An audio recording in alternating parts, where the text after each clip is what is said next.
салом ба мухлисони бошгоҳи Барселонаи бузург. Имшаб дастаи мо дар даври нимниҳоии суперҷоми Испания бо Реал Мадрид дар Арабистони Саудӣ рақобат мекунад. Имрӯз мо дар бораи вазъи дастҳо пурратар гап мезанем. Аз шумо бародарон танҳо дастгирӣ яъне лайк, комментария ва кнопкаи спасибо. Аз мо бошад ҳар рӯз видеои нав баровардан. Акнун дар ягон ҷо поза ёнбошро гиред, мо бошад сар мекунем. Дӯстон, футболи даставӣ дар ҷӯшу хуруш аст ва моро то рақобатҳо интизоранд. Тоттенхем баъди мағлубият дар бозии аввал кӯшиш мекунад қазияшро аз Челси гирад. Дар суперкубоки Италия Интер ва Ювентус байни ҳам рақобат мебанданд. Аммо бозии асосии соли 2022 ин рақобати Барселона бо Реал Мадрид аст. Кадом даста дар Эл-Классикои ғолиб меморияд? Тамошои бозиҳоро бо 1х ҷолибтар кунед. Регистратсияи осон, пур кардани маблағ аз тамоми гӯшаву канори дунё ва коэффициентҳои баланд. Вале аз ҳама муҳим, бонус то $100 дар аввалин пардохт бо промокоди БАРСТЖ. Ҳамаи маълумотҳо дар комментария. Ба ҳама муваффақият.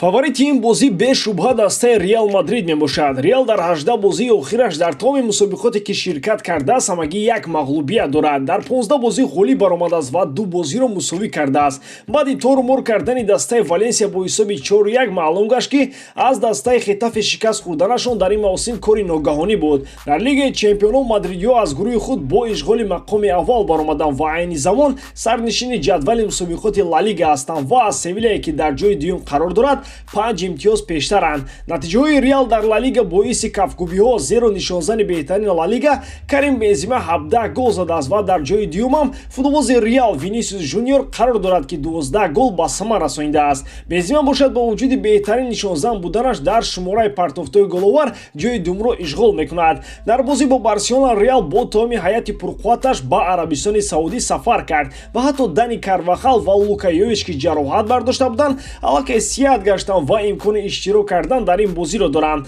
Бензема бо Винисиус дар маҷмӯъ 29 гол заданд дар Ла Лига. Тамоми ҳайати Барселона бошад 31 гол. Аз соли 2019 ин ҷониби Барселона бори ҳам Реалро мағлуб накардааст. Дар 5 бозии охир миёни Барселонаву Реал дар 4-8 Реал ғолиб баромадааст ва як бозии дигар мусовӣ анҷом ёфтааст ва шумори голҳо 9-3 ба фоидаи бошгоҳи шоҳона аст. барои Хави ин аввалин Эл-Классикои баъси сармураббии дастаи Барселона мебошад ва собиқ легендаи даста бо омоданаш аллакай Барселонаи бузургро бедор кардааст ва каталониҳо ба дастаи рақобатпазир мубаддал гашта истодаанд. Дар 6 бозии охир каталониҳо дучори мағлубият нагаштанд ва дар ин муддат дастаи Элчеро бо ҳисоби 3-2, Малёркаро 1-0 ва дастаи Линаресро дар ҷоми Испания бо ҳисоби 2-1 шикаст доданд. Линарес дастаи Лигаи сеюми Испания аст, вале бо вуҷуди ин футболбозони Барселона барои мағлуб кардани он хеле азоб кашиданд. Дар оғоз ҳисоби бозӣ 1-0 ба фоидаи Линарес буд ва танҳо дар дақиқаи 63 ва 69 бо задани 2 гол ҳарифро шикаст доданд. Дар 3 бозии охир дар Ла Лига Барселона бо дастаҳои Осасуна, Севилия ва Гранада мусовӣ кард. Дар бозии охир бо Гранада Барселона бояд ғолиб мешуд, вале корти сурх гирифтани Гави боис шуд ки Барса заифтар гардад ва Гранада дар дақиқаҳои охир ҳисоби бозиро 1-1 кард. Ба шарофати силсилабозиҳои бемағлубият ки Барса ба мавқеи иштирок дар мусобиқотҳои аврупоӣ баргашт ва барои чоргунаи беҳтарини ҷадвали Ла Лига ҳамагӣ як имтиёз камтар дорад. Эл-Классико на танҳо барои Хави, балки барои тамоми футболбозони Барселона ва президенти тоза интихоби даста Жоан Лапорта имтиҳони бузург мегардад ва онҳо бояд собит созанд ки Барселона ҳоло ҳам яке аз дастаҳои қудратманди Аврупо маҳсуб мешавад.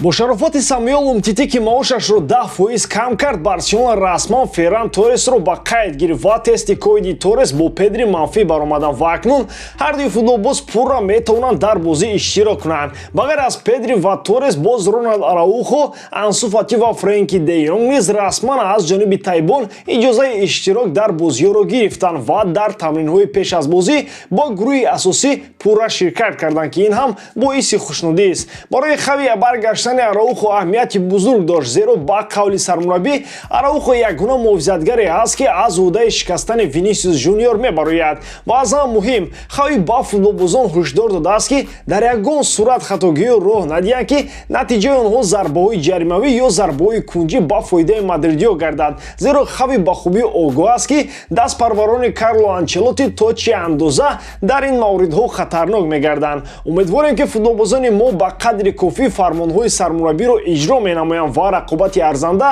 ба бошгоҳи шоҳона нишон медиҳанд. Шумо доираи ин бозӣ дӯстон ва натиҷаи он чӣ фикр доред? Ҳатман фикрҳои худро дар комментария нависед. Дар ҳамон ҳолат Барселонаро дӯст доред ва канали Барсатиҷиро дастгирӣ кунед. Дастгирии шумо пешравии мо. Бо шумо буд мисли ҳар вақта Муҳаммад Гаиров. Хай дӯстон, дар паноҳи Аллоҳ.